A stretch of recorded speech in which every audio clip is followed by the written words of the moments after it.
Querido, vem aqui, eu queria apresentar aqui. O pastor, brincaram comigo ontem, falando assim: olha, eu não conhecia o pastor Macarrão. Não, não é Macarrão, é Capelete, tá? Não é brincadeira, é o nome dele mesmo. Esse é um homem de Deus que a gente conhece já há muitos anos, a gente não tem a oportunidade de conviver. A esposa dele está aqui, a Silvia. Onde está a Silvia? Se ela puder ficar de pé, está em algum lugar aqui. Onde? Me ajuda a localizar. Está lá. Ficar de pé não vai dar para ver, porque ela é pequena. Se ela ficar de pé não dá para ver, porque ela é pequena. Então, eu estava conversando com ela ontem, ele disse assim: olha, o centrado lá em casa sou eu, a maluca é ela. Eu falei: misericórdia, como é que deve ser essa casa, né? Mas homem de Deus, e uma das coisas bonitas que você vai perceber, além da profundidade das coisas, da palavra, da exegese que é feita, a coisa que mais me impressiona na sua vida, na vida da Silvia, não é isso, porque isso qualquer acadêmico aí vai e faz. O que me impressiona é a vida, é largar tudo, abrir a casa para moradores de rua, prostitutas, travestis, entrarem e saírem a hora que quiserem, alguns morarem lá dentro, e reproduzir essa visão com outros missionários que vivem assim. Quando a gente vê vida, a gente não vê uma filosofia, uma teoria, uma causa, porque as causas passam. A gente vê o amor de Deus retratado na terra. Que Deus o abençoe, que o use outra vez, e que a gente possa celebrar esse amor, não apenas vendo, assistindo, mas como você tem nos desafiado, vivendo. E obrigado, porque eles já nos apoiaram no treinamento missionário. O primeiro missionário que nós mandamos para a Turquia, eu disse assim: eu não tenho certeza se essa menina vai aguentar. Aí mandei lá para trabalhar com eles um mês. A menina me ligava: pastor, me tira daqui. Mas ó, Silvia, mas a bênção é que ela ficou 10 anos na Turquia, hoje está na Alemanha, mas trabalha com turcos ainda, com seu esposo, e é uma grande bênção. E eu agradeço o apoio no treinamento missionário. Obrigado. Muito obrigado.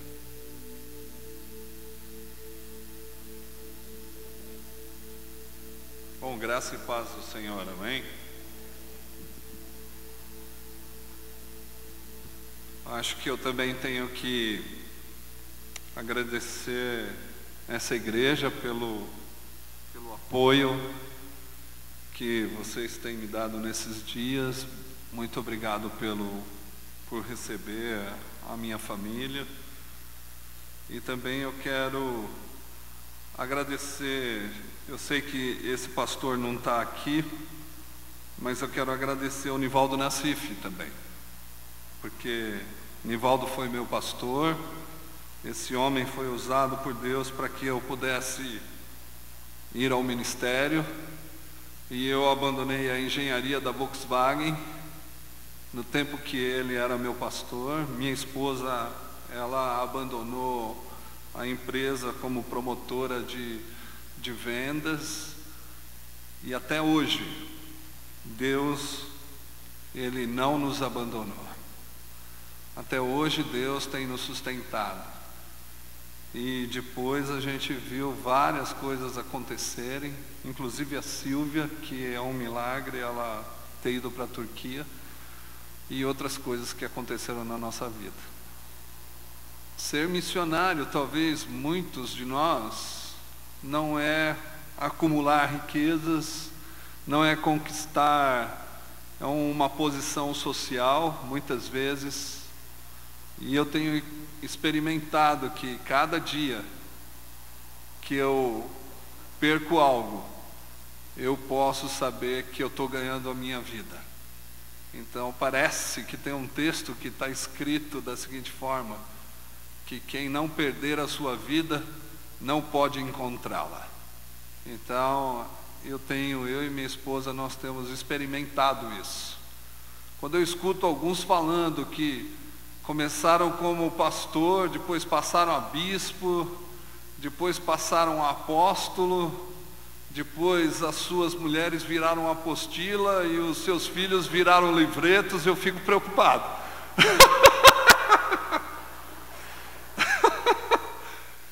E eu fico muito preocupado quando as pessoas saem de um Fusca e estão andando de avião. E aí eu fico me perguntando se eles estão certos ou se eu estou certo. Porque a minha vida missionária, ela só fez com que eu perdesse coisas por causa do investimento em missões, mas ao mesmo tempo ganhando vidas e experimentando o convívio de pessoas que são maravilhosas, né? Como ex-travestis, ex-prostitutas, ex-bandidos, ex-assassinos. E tem um homem chamado Milton que ele faleceu. Esse homem, ele ficou preso 14 anos no Carandiru. Gente boa, matou só 6 pessoas, mas é gente boa, muito gente boa. E ele se converteu porque eu falei para ele da seguinte forma: quando é que você vai tomar vergonha na cara e andar com Jesus? Parece que a gente não sabe qual é o evangelho que vai atingir o homem, né? Então, tomar vergonha na cara também faz a pessoa se converter. E esse homem, ele morou comigo por muitos anos. E todas as vezes que eu viajava, ele vinha correndo. Quando eu chegava com a minha mala, ele já é falecido. E ele vinha correndo, pegava minha mala, me abraçava, me beijava e falava assim: pô, fiquei com muita saudade de você, a gente só conversa quando você tá e tal. Eu falei: meu, para de me beijar, rapaz. Você era assassino, agora tá virando bicha? Não dá, né, desse jeito. Aí, ô Macarrão, não é assim. E aí ele pegava a mala do meu carro, ia carregando, e ele falava assim: cuidei da tua família. Eu falava para ele, perguntava assim: bom, tá todo mundo vivo, né, meu? E assim é a nossa vida, experimentando abrir a porta para pessoas que talvez não teria mais família, porque assassinou 6 pessoas. E vale a pena abrir as portas para poder ver pessoas sendo transformadas. Vamos ler a Bíblia. João capítulo 13, verso 1 ao 17. Esse texto é um texto cheio de significado para a minha vida e também cheio de significado no primeiro século e também no cristianismo do primeiro século. Trata da ceia, da última ceia. Corintiano talvez não vai entender ceia, mas xepa talvez, né? Então, a última xepa de Jesus com seus amigos. E lá ele vai ter algumas atitudes e tem muita significação para a ida para a cruz de Jesus.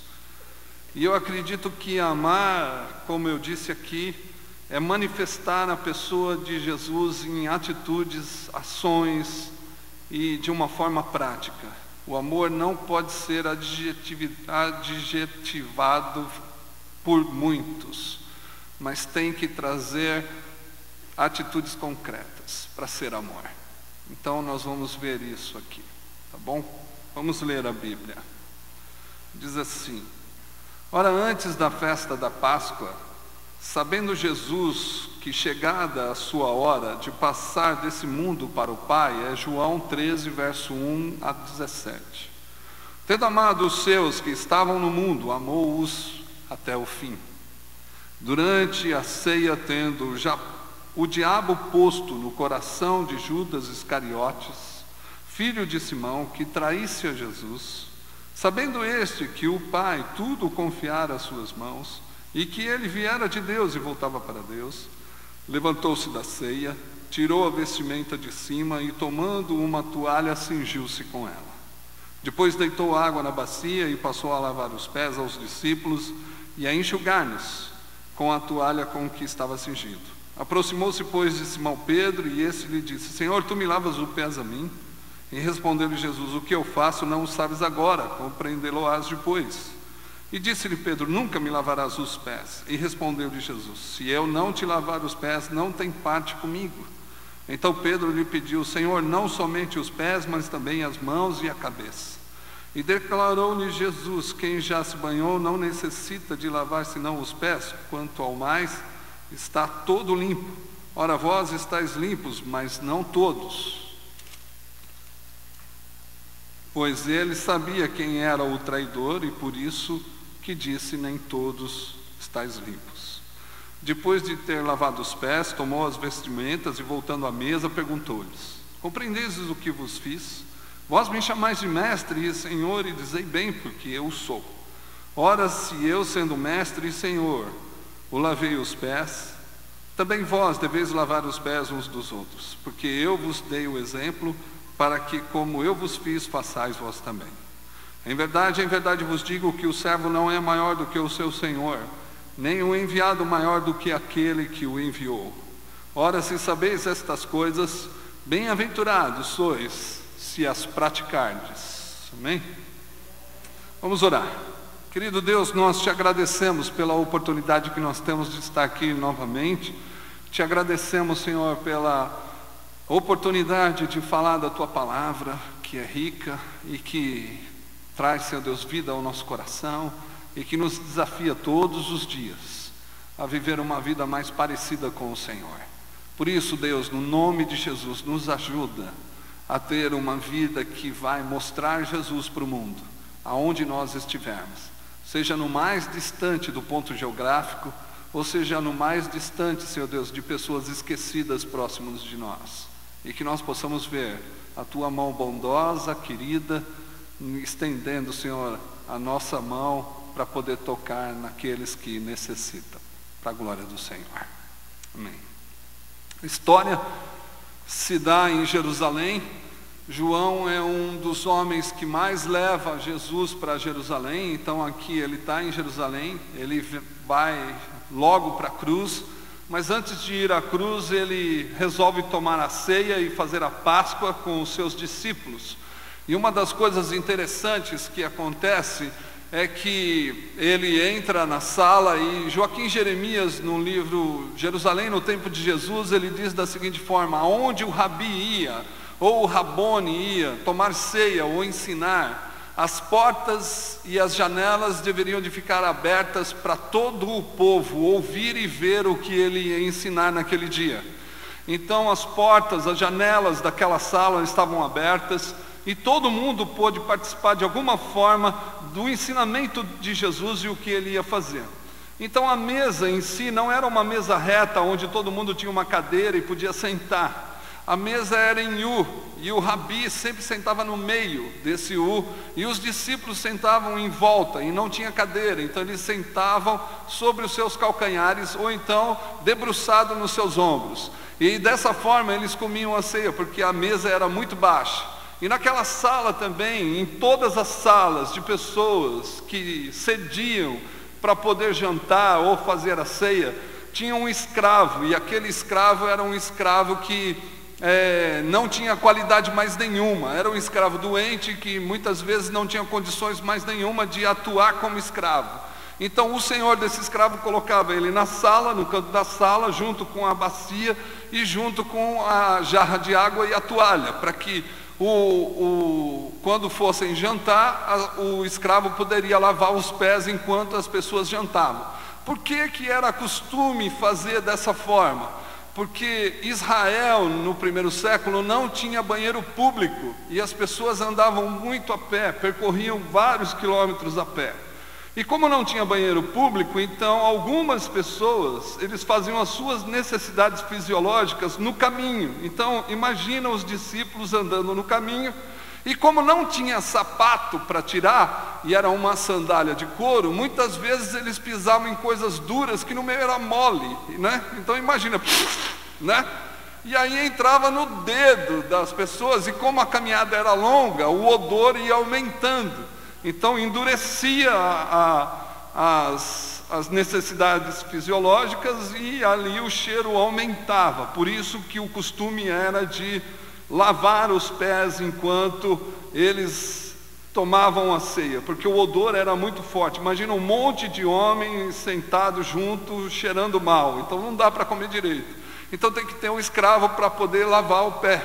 Mas naquele dia foi engraçado, porque o dono da sala deu folga para o escravo, e talvez o escravo estava comendo no McDonald's de Jerusalém, e lá ele não estava na sala naquela hora. E aí começou uma grande discussão entre os discípulos: quem que vai lavar o nosso pé? E acredito eu que Pedro falou para João: pô, descola aí do peito de Jesus, cara, não dá para você ficar deitado aí, ó, tem que lavar nosso pé, vamos lá. Aí Tiago fala da seguinte: pô, mas não é possível, vamos fazer uma assembleia para saber se dá para fazer alguma coisa, né? E aí Tomé fala: pô, não acredito que ninguém vai lavar nosso pé. Aí Judas se levanta e fala: bom, eu não vou lavar o pé mesmo porque eu vou trair, então não vou lavar o pé de ninguém. E aí fica aquela discussão toda nos discípulos e tal. E aí nessa ocasião Jesus se levanta, ele se despe, né? Ele se despe e vai até a toalha e começa a lavar o pé dos discípulos. E é claro que muitas pessoas, quando pintam o Cristo na Renascença, eles pintam escondendo os seus órgãos genitais. Mas quando João declara que ele se despe, ele se torna nu de verdade. E existe um significado muito interessante, porque o rabi que pode permanecer nu entre o seu discípulo, ele está mostrando quem de verdade ele é. Então ele muda, de verdade ele se despe e fica nu, porque ficar nu significa: eu posso mostrar quem eu sou para vocês. Por isso que João fala, ele tinha toda a autoridade no céu, na terra, ele tinha o domínio sobre tudo, porque ele se despiu na frente dos discípulos e não tinha vergonha de se despir.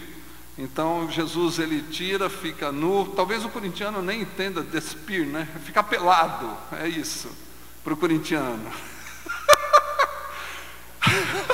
Como é bom falar para os corintianos, é legal. E ali ele se despe e vai e lava o pé de cada discípulo. E imagina, como não tinha sapato, então os pés, né, o tamanho dos pés deveria de ser 45, 50, porque não tinha sapato. Então eram pés grandes. E fazer podologia naquela hora também ia demorar demais, então tinha que lavar o pé muito rápido. E chega em Pedro, e Pedro fala: não, Pedro é o pior dos corintianos, né? Ele nunca entende, né? Fala: não, Jesus, eu que tenho que lavar seu pé. Não, Pedro, se você não deixar eu lavar o seu pé, você não tem parte comigo, Pedrão. Ele fala: bom, então não lava só o pé, me leva para o Lorenzetti, já me dá um banho logo. Não, Pedro, não é só o pé. E aí Jesus já fica bravo e tal, e aí lava o pé de Pedro e vai para a mesa, se veste, senta de novo e fala para os discípulos assim: entenderam o que eu vos fiz? Claro que não, ninguém entendeu nada, né? Todos são corintianos, não dá para entender mesmo, né? Aí Jesus fala: bom, então eu quero explicar para vocês. E aí ele explica falando que se eles fizerem essas coisas, eles vão ser parecidos com Jesus. Bem-aventurados vocês são. E quando a gente trata de bem-aventurado, tem um problema muito claro de tradução, porque bem-aventurado não expressa o que Jesus está querendo dizer.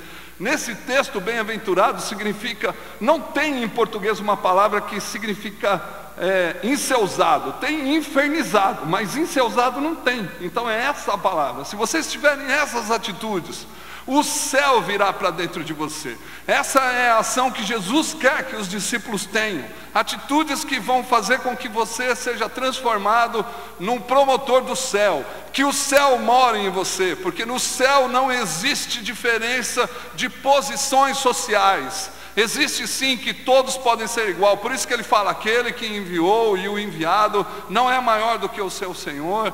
Então ele começa a destituir a classe ou a hierarquia piramidal, e ele começa a falar que todos podem ser iguais. Então, para você ser enceusado, você precisa ter algumas atitudes. Ou seja, se você quiser ter o céu dentro de você, você precisa ter ações igual a de Jesus. E aqui eu queria mostrar talvez 35 ações que Jesus teve para que a gente possa sair daqui tendo atitudes iguais de Jesus. Amém, irmãos?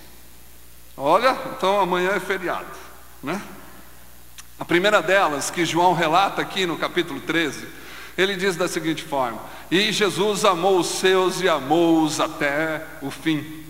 E aí, como o tema é amar, então se Jesus amou os seus até o fim, Ele também foi enviado, assim como o Pai me enviou, eu envio a vós, como diz lá em João 20, 21.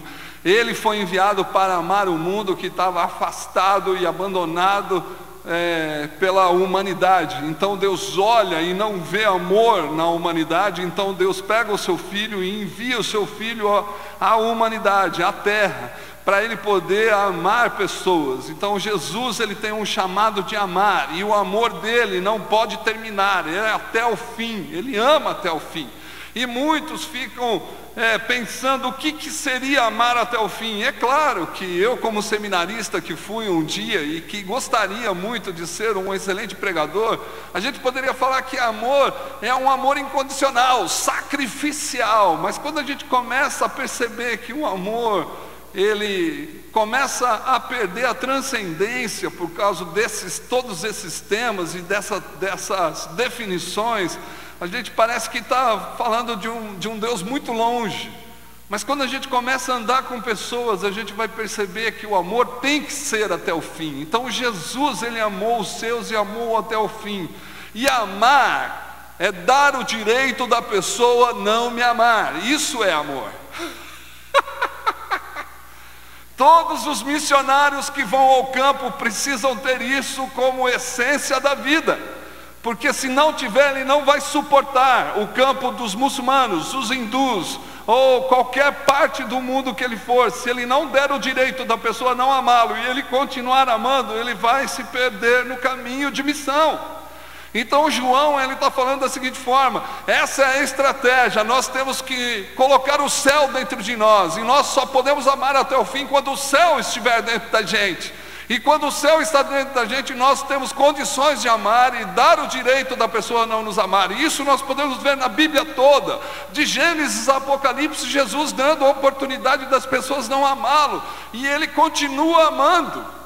Então eu gostaria que você repetisse comigo essa situação, para você gravar que amar é dar o direito da pessoa não te amar. E quando você ama, dando o direito da pessoa não te amar, eu acredito que até divórcios poderiam ser evitados, se tanto o marido como a esposa desse o direito da outra não amar e continuar amando. Os missionários que voltaram do campo, decepcionados, talvez teriam mais missionários no campo hoje, se eles tivessem a condição de continuar amando aquele povo, mesmo quando são perseguidos, abandonados, e muitos são presos por causa disso, e eles continuarem amando dessa forma.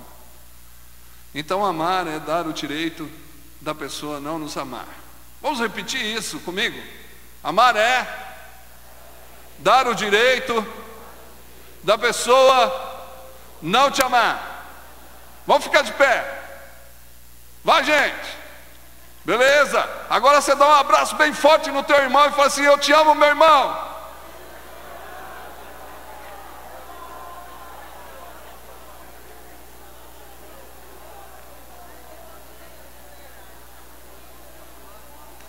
Cuidado se tem um palmeirense. Um abraço de corintiano aqui, né?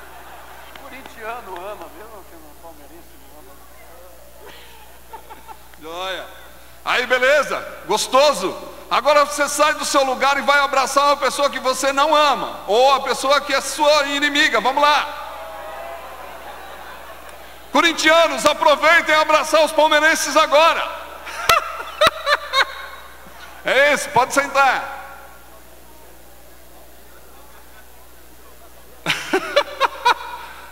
É isso aí. Agora é hora do atleticano abraçar o coxa e tal, alguma coisa assim. Mas Jesus, ele traz uma outra forma de amar.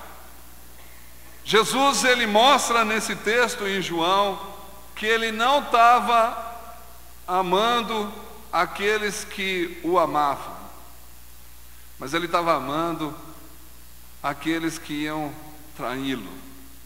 E Jesus, bem no começo, em Mateus, no capítulo 5, do verso 42 em diante, ele vai dizer: ouviste o que foi dito? Amarás o teu amigo e odiarás o teu inimigo.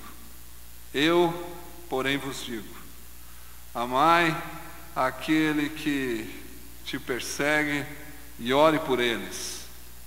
Que vantagem tem você amar só aqueles que te amam? Os gentios não fazem o mesmo? Que vantagem tem você cumprimentar só os publicanos, só cumprimentar aqueles que gostam de você? Os publicanos não fazem isso também? Sede perfeitos, como meu Pai é perfeito, que está no céu. Parece que a humanidade, ela perdeu a possibilidade de amar o outro por causa da inimizade e por causa da violência que tem na sociedade.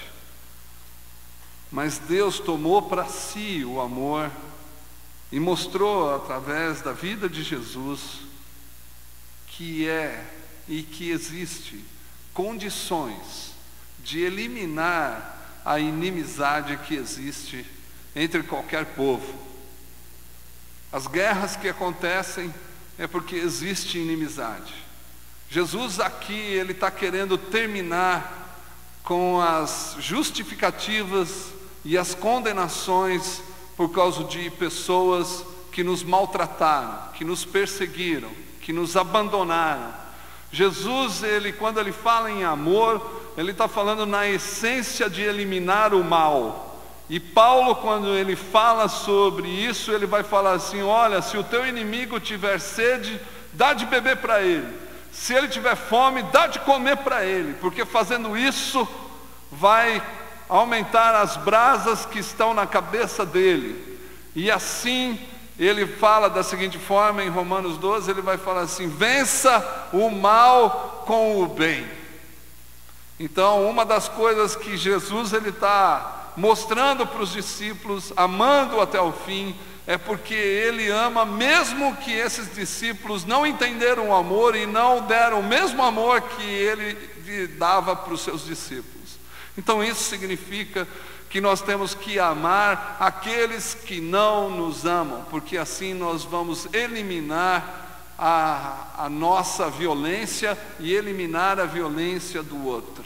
E uma das coisas interessantes que acaba com qualquer comunhão, com qualquer comunidade, é essa coisa de revanche, essa coisa de você justificar para condenar. E não sei quantos aqui já passaram por isso, de justificativas e condenações. Quando uma pessoa fala mal de você, e é claro que sempre tem um enviado abençoado que vai falar que essa pessoa falou mal de você, né? Eu sei que aqui não acontece isso, onde acontece é só lá em São Paulo. Aqui não acontece esse negócio. E aí você, para se justificar, você acaba condenando a pessoa. Então, quando nós temos essa ação, isso vai se tornar uma bola ao ponto de terminar com qualquer comunidade. Então, Jesus ele vem para amar, e amar é destituir qualquer justificativa e qualquer condenação. Porque para amar não precisa ter justificativa e não precisa nem condenar. Porque amor, ele abre as portas, abre a vida e faz com que a pessoa possa viver de uma forma livre. Porque quem ama, liberta. E quem ama não oprime e nem age de dominação e nem de opressão e nem de possessão. Porque quem ama, deixa a pessoa livre. Então Jesus, ele quer deixar nesse texto os discípulos livres para amá-lo ou não amá-lo, mas ele vai continuar amando. E uma das coisas mais interessantes que acontece nesse texto, se você for juntar todos os sinóticos e até João, você vai perceber que Jesus ele fala para os discípulos quem ia traí-lo, mas os discípulos não entendem quem ia traí-lo, nesse termo de amor. Jesus ele fala em alguns evangelhos, ele fala assim: aquele que eu molhar o bocado molhado e der para ele. Mas isso tem significado diferente para o judeu. Quando ele molha o pão no vinho e dá para a pessoa, esse tem o significado que essa pessoa é íntima minha, essa pessoa é minha amiga, essa pessoa tem à disposição meu copo de vinho na mesa para poder molhar o pão a hora que ela quiser e comer desse pão. Então, no pensamento judaico, permitir que o copo fique na mesa e as pessoas molhem um pedaço de pão e comam, isso significa a amizade. Eu sou tão íntimo seu que você pode usar da sua própria mão para molhar o pão no vinho e comer a hora que você quiser. Mas se eu sou muito íntimo teu, eu que vou molhar o pão no vinho e dar para você comer. Por isso que os discípulos não entendem que Jesus está dando o bocado molhado, e ele vai perguntar para Jesus: mas sou eu sou tão íntimo seu, você já me deixou molhar o copo, já me deixou molhar o pão no seu copo, e hoje eu estou vendo que você está molhando, então tem uma pessoa mais íntima do que eu nesse meio, e eu, Judas, mas como assim? Quem será então? Porque ele estava falando: esse cara é meu amigo. E quando Judas vem, porque vende por 30 moedinhas, Jesus vendeu barato, né? Vendeu barato. Na feira aí, vendeu 30 moedas. E quando Judas dá um beijo em Jesus, ele declara: você, meu amigo, me trai com um beijo. Então Jesus aqui, ele está mostrando que por mais que as pessoas mudem com ele, por mais que as pessoas deturpem o seu caráter, ele jamais vai mudar o seu amor por aqueles que o seguiram para o resto da vida. Então muitas vezes nós temos o desejo de tirar o copo da mesa para que ninguém seja íntimo nosso, mas Jesus não. Jesus, ele permanece com o copo na mesa, ainda esperando os seus amigos colocarem o pão para comer com ele. Jesus é esse cara que ama tanto que a personalidade dele não muda. Esse Deus, ele é imutável no amor, ao ponto de permanecer, mesmo quando todos iam traí-lo, ele permanece com um copo na mesa e ainda cede o pedaço de pão molhado para Judas, falando: olha, existem pessoas íntimas, mas você é mais íntimo do que todos. Vai e faz aquilo que você tem que fazer. E quantas vezes Jesus já colocou o copo na mesa para você? Sempre vai estar lá. Jesus sempre vai estar querendo a sua amizade, atraí-lo com o seu amor, e com a sua amizade ele te trouxe para perto. É isso que Jeremias diz. E nós precisamos entender que Jesus nunca vai tirar o copo. Jesus sempre vai deixar o copo na mesa, porque ele nos ama, apesar de nós, apesar das mudanças de caráter, apesar das mudanças por causa da posição que exercemos. Deus nunca vai mudar, Deus sempre vai nos amar. E essa é uma ação maravilhosa do amor de Deus que ele tem conosco. Mas a segunda coisa das 35 ainda que eu tenho que falar, está em outra posição, que Jesus, ele se despe. E ele se despe porque ele quer mostrar quem ele é.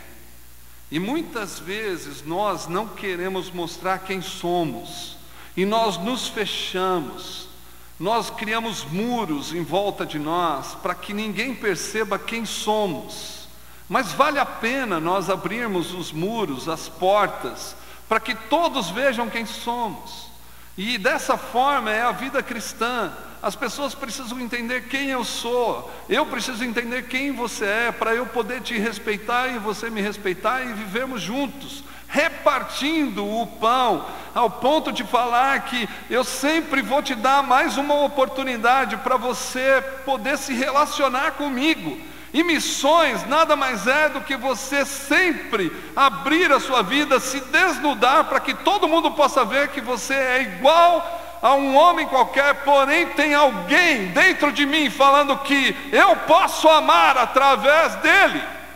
E Jesus, ele quer mostrar nesse texto que ele pode se desnudar e mostrar quem ele é. Hoje, como há muitos anos atrás, tem um homem chamado Søren Kierkegaard, que ele diz da seguinte forma: a reunião de cristãos é como baile de máscara. Eu não sei se ele tem razão, mas muitos de nós nos escondemos da multidão para nós não nos mostrarmos quem somos de verdade. E muitas vezes nós estamos nos vestindo de uma forma, ou revestidos, ou travestidos de uma forma que não somos nós. E Deus não quer isso da gente, porque quem ama vai mostrar quem de verdade Ele é.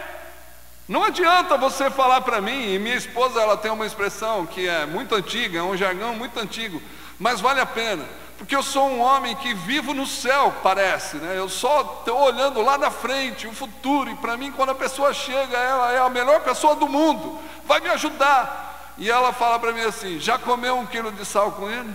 Já mostrou quem você é? Eu falo assim: eu não mostrei, não fiz isso ainda. Mas então, porque o quilo de sal demora para comer, é de grão em grão, é de grama em grão, que você vai comendo. O quilo de sal demora demais, então tem que demorar para conhecer, tem que demorar para poder mostrar quem é. Mas Jesus não, Jesus ele se mostra, ele se despe, ele faz a coisa para que todo mundo veja quem ele é. Nós temos problemas com a nossa personalidade ao ponto de achar que eu não posso confiar em ninguém, por isso eu uso as minhas máscaras. Mas quem ama vai se despindo, vai tirando as máscaras, porque ele quer simplesmente ser reconhecido como ele é. E Jesus ele quis ser reconhecido como um homem fraco, que se despiu de toda a sua autoridade, para poder se envolver com pessoas insignificantes da sociedade, para transformá-las no sujeito da história, que ia fazer com que a história mudasse completamente. 12 homens abandonados, excluídos, que Jesus escolheu para transformar a história. Talvez o que falta da nossa parte é tirar as máscaras e fazer com que Jesus possa nos ver da forma que nós somos. E como Jesus nos vê, Ele já sabe quem somos, mas os outros que estão em volta de nós, muitas vezes não sabem quem somos. E precisamos disso, para poder ver quem somos de verdade. Então, Jesus quer nessa noite que você também comece a pensar quantas máscaras você precisa retirar, quantos copos você tem que deixar na mesa. Jesus quer pensar isso com você, se você quer amar até o fim. Uma outra coisa que Jesus faz, ele desce a escada da autoridade, porque João fala, ele tinha toda a autoridade no céu e na terra, mas ele desceu as escadas, ele se despiu, ele pegou a toalha, ele pegou a água, ele pegou a bacia e foi lavar os pés daqueles que iriam traí-lo. Ele sabia que ia acontecer, ele sabia que ia ser abandonado, mas ele teve que mostrar para os seus discípulos que descer a escada da autoridade e se posicionar como um servo inútil é a melhor coisa que existe, porque eu sei quem eu sou, então eu posso lavar o pé de todo mundo. Só não lava o pé quem não sabe quem ele é, mas eu posso lavar o pé, porque isso não vou perder a autoridade se eu lavar o pé seu, se eu colocar o seu pé na bacia e refrigerar a sua vida com essa situação que eu mesmo criei para você. Você já percebeu que quando você está muito cansado, eu não sei, mas os idosos mais fazem isso, né? Mas assim, de andar muito, e quando o pé está muito inchado, você vai e enche uma bacia de água, ou aqueles que têm piscina, eles vão e sentam na beira da piscina e colocam o pé e falam, ai, como é bom. É isso que Jesus está fazendo. Jesus está, apesar de toda a dificuldade que eles iam passar, de todo o remorso que eles iam ter por causa da situação que estava prestes a acontecer, Jesus lava o pé para simplesmente refrigerar a alma, a vida daqueles que iriam de verdade dar continuidade no ministério que ele começou. Então muitas vezes lavar o pé não significa nada, mas para Jesus lavar o pé É falar, apesar dos seus erros, apesar da sua traição, apesar do abandono que você vai fazer de mim, eu quero dizer para você que eu vou ainda refrescar a sua vida e vou trazer descanso para a sua alma. Apesar das traições que os discípulos fizeram, abandonaram, ele ainda teve coragem de se prostrar aos pés dos discípulos para fazer com que eles entendessem que Jesus queria trazer descanso para a vida deles, porque eles sabiam que estava chegando a hora, porque ele, quando chega na ceia, ele diz, é chegada a minha hora. Então todos já sabiam que iam abandoná-lo, todos já sabiam que iam deixá-lo, todos já sabiam que iam fugir de alguma forma, mas mesmo sabendo, Jesus se prostra aos pés deles. Como que nós não podemos amar um Deus que tem a coragem de se prostrar a pecadores, sujos e imundos, para simplesmente trazer descanso para a alma deles? Como que nós não conseguimos amar esse Deus que um dia se prostrou aos sujos, imundos, afastados, abandonados da sociedade? Como que nós não conseguimos expressar esse amor a Ele, se Ele mesmo já lavou tantas vezes os nossos pés, quando nós estávamos sujos e imundos por tocar no mundo? Mas Ele tem um desejo profundo de fazer com que esses homens sejam atraídos pelo serviço que Ele está prestando a Ele, pelo amor que Ele está prestando a esses homens que revolucionaram o mundo e puderam de verdade ter mais uma oportunidade de mudar e transformar toda a sociedade que eles estavam inseridos. Por causa de uma esperança, por causa de uma forma, por causa de não levar rancor ao coração, Jesus pôde se prostrar. É um Deus que se prostra à humanidade para mostrar que a humanidade pode se prostrar a outros, para poder fazer com que Jesus apareça na vida deles. É algo maravilhoso que a gente pode fazer em torno de toda a sociedade que nós estamos vivendo, mas podemos começar na nossa família, podemos começar nos nossos vizinhos, podemos começar em toda a cidade de Curitiba, afetar o estado do Paraná, no Brasil e no mundo, se nós mesmos não levarmos rancor para casa. Se nós mesmos pudermos deixar no chão e nas bacias do Cristo a nossa imundície de traição, a nossa imundície de abandono, se nós mesmos pudermos deixar essas coisas nas bacias que o Cristo já estendeu aos seus pés, esse Cristo, Ele quer transformarmos em uma sociedade ou numa comunidade que de verdade alcance o mundo, porque deixamos as nossas sujeiras na bacia. Maravilhoso isso. Esse Deus é inconfundível. Não existe um Deus assim, porque outros deuses requerem sacrifícios, mas o nosso Deus é que se sacrifica para que a gente possa ter vida. Como não se prostrar a Ele, se Ele mesmo já mostrou que pode se prostrar aos outros? Como não? E quando levantarmos, nós podemos fazer tudo aquilo que Ele fez: amar, fazer com que todos possam experimentar a pessoa de Jesus. Então, eu quero terminar falando para você que eu estou com uma dor nas costas lascada. Mas eu quero terminar falando aqui para você de uma história. Eu quero terminar contando uma história de um homem chamado Arnaldo. Esse homem, ele perdeu a mulher há 2 anos atrás, por causa de um aneurisma. Ele tem 5 filhos. E essa mulher, eles moram na favela, numa favela. E quando essa mulher morreu, vieram me avisar, e eu corri para visitar esse homem para saber como ele estava, porque perdeu a esposa que amava.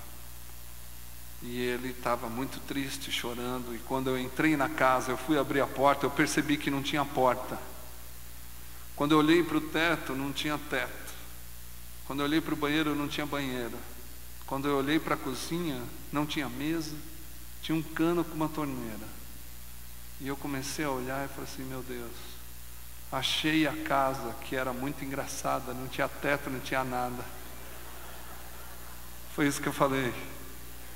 Aí sentei com ele numa cama molhada porque estava chovendo e disse para ele, Arnaldo, qual era o sonho da tua esposa? Ele falou, chorando, ele falou, pastor, eu gostaria muito de ter minha esposa de volta, porque eu estava construindo essa casa para ela. Meus filhos não têm onde ficar, agora eu tenho que trabalhar em 2 empregos, e eu vou ter que abandonar um, e aí nossa família vai passar necessidade, porque eu tenho que cuidar dos meus filhos também. Aí eu saí de casa e nós estávamos arrecadando fundos para construir uma casa em Itaquaquecetuba, porque nós vamos mudar para lá. É a 4ª cidade mais pobre do estado de São Paulo. Então eu estava arrecadando fundos para isso.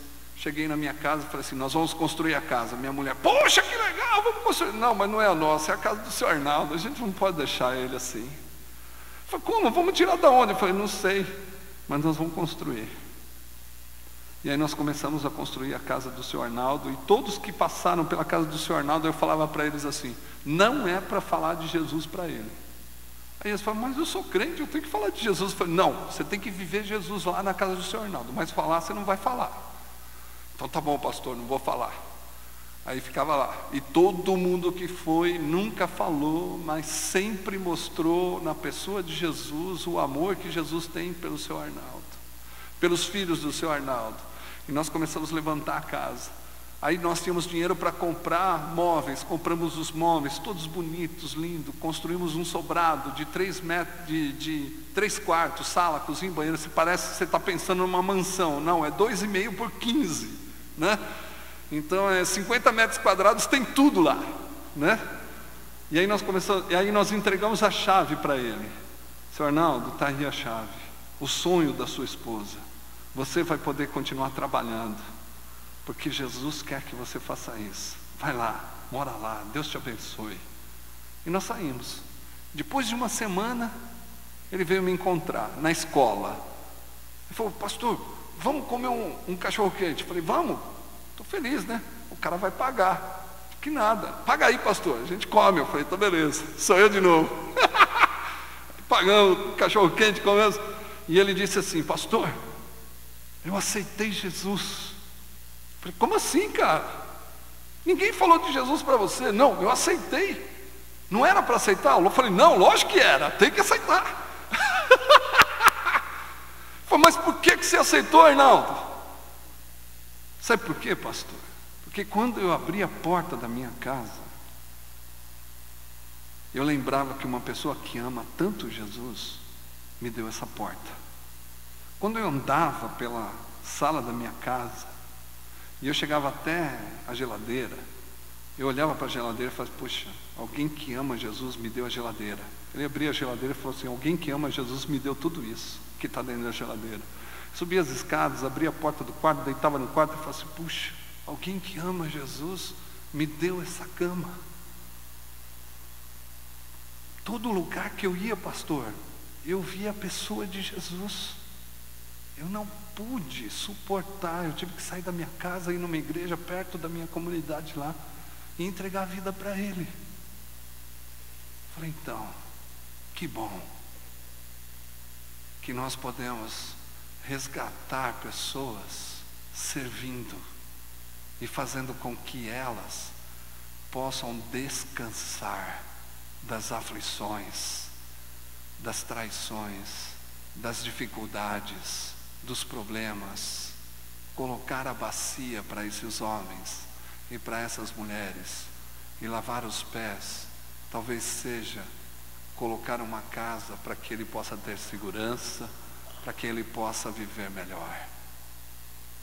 Nós como comunidade que expressamos o corpo de Jesus, podemos estender bacias pelo mundo, mas podemos amar até o fim, podemos mostrar quem somos, podemos nos dobrar aos pés daqueles que são imundos e podemos sanar as dificuldades que esse mundo enfrenta. Basta uma coisa só: querer sair da bacia para poder revolucionar o mundo. Jesus começa uma revolução com uma toalha e com uma bacia, e você já passou por ela.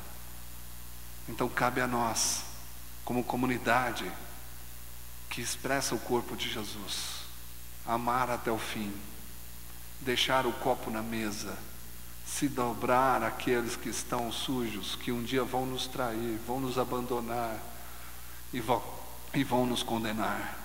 Cabe a nós refrigerarmos a vida desses homens, porque fazendo isso, brasa viva vai estar na cabeça deles, e um dia eles vão perceber que Jesus passou por ali. Nós precisamos disso, meu irmão. Você precisa disso. Precisamos ser mais parecidos com o céu, mas viver na terra. Quantos de nós queremos hoje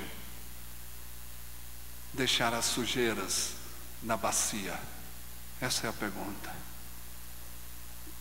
E depois de sair da bacia, revolucionar o mundo. Você quer? Eu quero orar por você, que você entendeu que os seus pés estão sujos, que de verdade você não tem coragem de tirar as máscaras que você está tendo. E eu quero orar por você. Por isso eu te desafio a ficar de pé, e eu vou orar por você, para você amar até o fim aqueles que não te amam, para você lavar os pés daqueles que vão te trair, e um dia vão falar que você se pareceu com Jesus. Pelo menos um dia alguém vai falar: Jesus passou por aqui, porque alguém me amou mesmo quando eu não amava. Alguém pareceu com Jesus. Você quer esse desafio para você? Não é um desafio de ganhar dinheiro, não é desafio de ter todas as coisas, mas é um desafio de abandonar o pecado, a sujeira que te envolve, ao ponto de você viver uma vida mais parecida com esse Deus que se dobrou um dia para lavar os seus pés. Vale a pena. Esse Deus é maravilhoso. Querido Deus, muito obrigado, porque o Senhor nos chamou para amar, e nos chamou para amar até o fim. E por isso, Senhor, não importa quem são as pessoas, o que importa é que eu não vou mudar a minha personalidade, mesmo quando eles nos traírem. Eu vou permanecer com o copo na mesa, e eu quero que esse pão seja molhado todas as vezes, e quantas vezes for possível, para as pessoas reconhecerem que ainda existe um Deus que está vivo, que ainda existe um Deus que não morreu, ainda existe um Deus que vive na terra e que dá oportunidade para os homens. E eu quero ser esse instrumento de deixar o vinho na mesa, para que as pessoas possam molhar o pedaço de pão. Senhor, se mesmo assim eles não reconhecerem, eu vou me despir para que ele possa ver quem eu sou. Mas se mesmo assim eles não reconhecerem, eu vou me dobrar para limpá-los da sujeira que impedem deles ver Jesus na terra. No nome do Senhor Jesus. Amém. Deus te abençoe. Obrigado.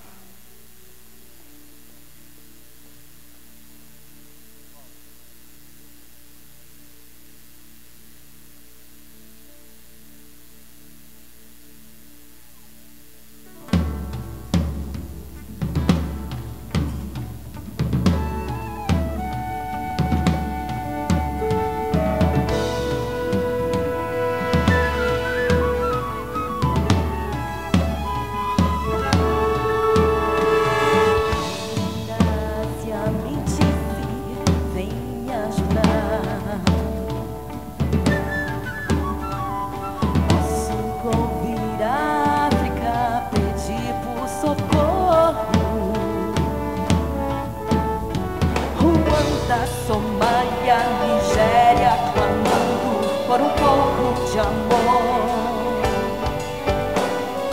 Vou fazer tudo que posso fazer, eu vou.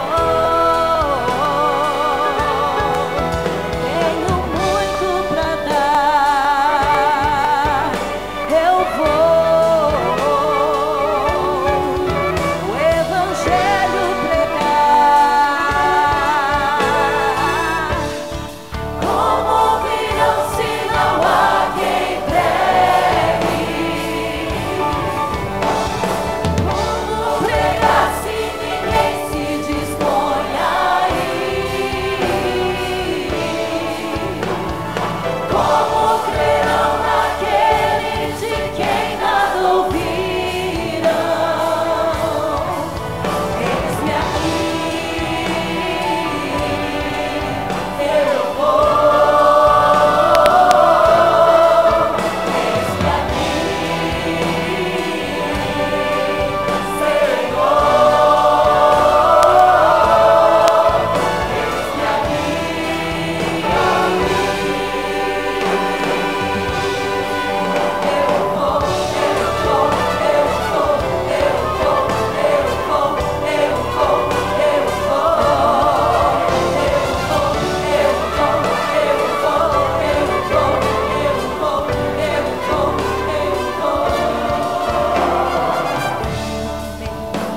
na Rússia, olhar para o céu.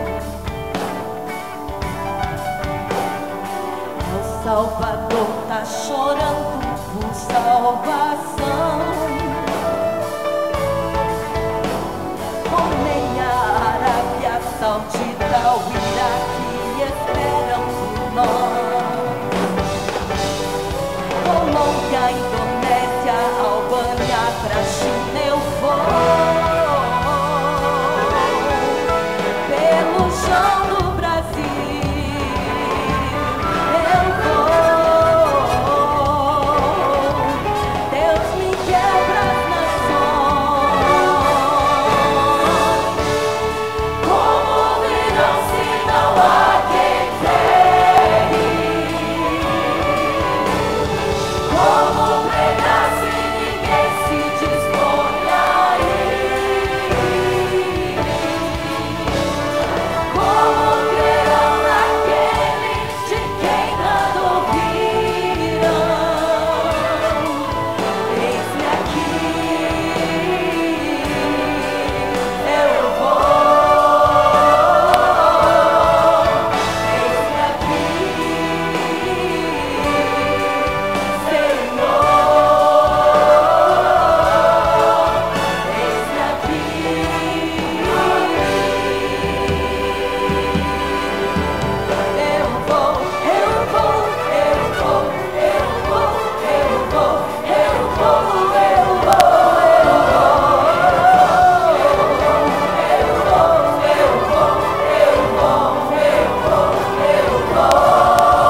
missionário, vem para cá, vem para cá, você fez parte de uma viagem missionária. Nós vamos encerrar agora.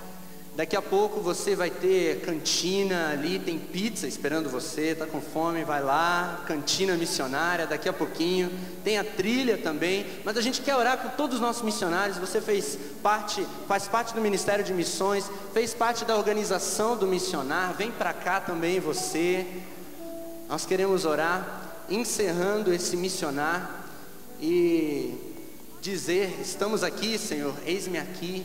Envia-nos, eu vou, e que Deus possa, através da nossa igreja, através desse povo, através de vocês, nós sermos as mãos de Deus, as mãos de Cristo, seus pés, amarmos de forma prática aonde quer que nós estivermos. Pastor Pascoal, encerra esse momento, ora por essa equipe que fez um trabalho tremendo aí durante esses dias. Estão cansados, vão trabalhar mais um pouco daqui a pouco para atender vocês na trilha missionária, e que tem sido um tempo gostoso ali.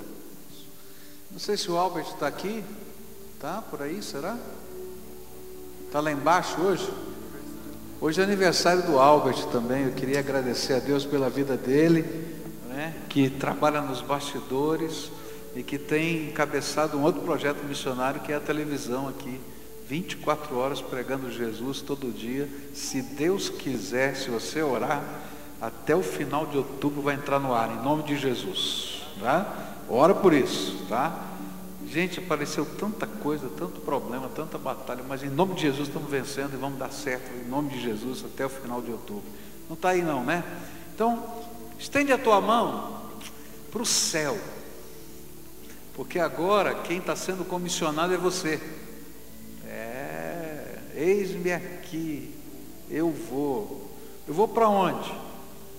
Eu vou para ser um agente do bem nessa terra. É isso que a gente aprendeu aqui, gente boa, cheia do Espírito Santo, graça, viver graça, receber graça e entregar graça. Que desafio, eu quero, estou aqui, Senhor, me ajuda.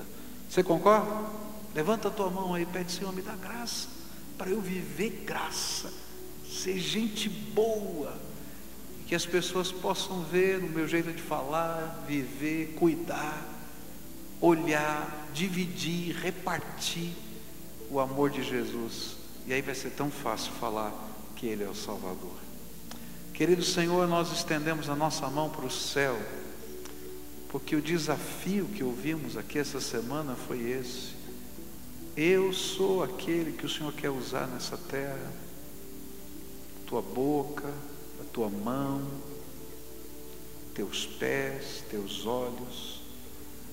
E o alvo da obra missionária são pessoas, gente que está do lado da gente que está mais distante um pouquinho, gente que está fora dos arraiais da sociedade, gente que está fora do contexto cultural e étnico da gente. Não importa, porque o Senhor amou o mundo de tal maneira que deu o seu Filho unigênito, para que todo aquele que nele crê não pereça, mas tenha vida eterna. E o grande desafio que ouvimos aqui, Senhor, é tremendo, é que o Senhor nos faça parecido com teu Filho, Senhor. Como é que a gente pode ser parecido com o Senhor dos Senhores e Rei dos Reis? Pai, a gente só pode imitar alguns gestos, mas nós queremos imitar na força do teu Espírito, para que pessoas sejam abençoadas e o céu entre na vida delas. Em nome de Jesus, Senhor, envia a cada um de nós, a começar por mim. Envia cada um de nós como teu povo. Envia, Senhor, para a gente poder ter os olhos para perceber quem está do lado, para a gente ter o coração sensível para repartir, para que a gente possa ter as mãos para servir, os pés para alcançar e a boca para falar que Jesus é o Senhor e Salvador. Faz isso, Pai, e usa essa tua igreja, que ela não fique atrás das grades ou atrás dos muros, mas que os muros sejam quebrados e ela se expanda em qualquer lugar da terra onde um servo teu esteja. Ali esteja a igreja do Senhor pronta para servir. É aquilo que oramos, agradecidos por esses que nos serviram esses dias aqui, nos abençoaram, por aqueles que aparecem e que não aparecem, por aqueles que são gente boa, que não pararam de servir em tantos lugares diferentes, e por outros que o Senhor está levantando hoje para esse chamado para servir. É aquilo que oramos no nome de Jesus. Amém e amém. Que Deus abençoe você. Você é missionário do Senhor Jesus.